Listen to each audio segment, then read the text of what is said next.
I'm Rick Walters with Fort Wayne's Smallest Winner Season 7. Today I'm with Andreas Lomar, physical therapist and owner of Summit Physical Therapy. Andreas, what are the most common problems you see in your clinic with your overweight clients? Rick, the most common problem we have observed is something that we refer to as loss of posture or simply hanging on ligaments. We find that this is a common compensation for either not having enough strength or simply carrying too much body weight. So why is this such a big problem?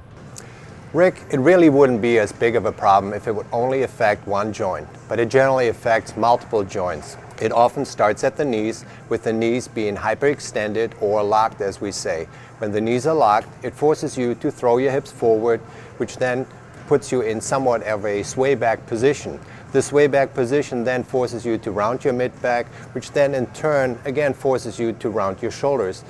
So assuming you still want to look straight ahead, you will have to stick your neck out a little bit further. What are the most common injuries you've seen from these postural shortcomings? Locking your knees can simply cause some compression issues below the kneecap, and some hyperextension in the knee causes overstretching of the knee joint capsule. Hyperextending your lower back can speed up arthritic changes in the lower back, as well as in severe cases even cause fatigue fractures in the lumbar spine.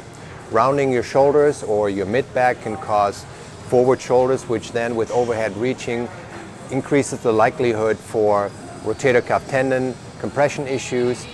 Being round here also forces you to stick your head out a little bit further, which then can lead to lower cervical disc herniations. So how do you correct these problems, Andreas? Well, first of all, why do people slouch or stand with hyperextended joints? Well, it simply takes less energy to do so. When people do this long enough, a vicious cycle starts, which means over time they become weaker and they're more likely to slouch or stand with hyperextended or locked joints down the road. How long do you say it takes generally to break this habit? In my experience, it takes roughly about 3 to 4 weeks with good effort to break a habit of poor posture, at which point a person has accepted this new posture as their new natural alignment. Thank you, Andreas. That's some great stuff. Follow along at FortWayneSmallestWinner.com.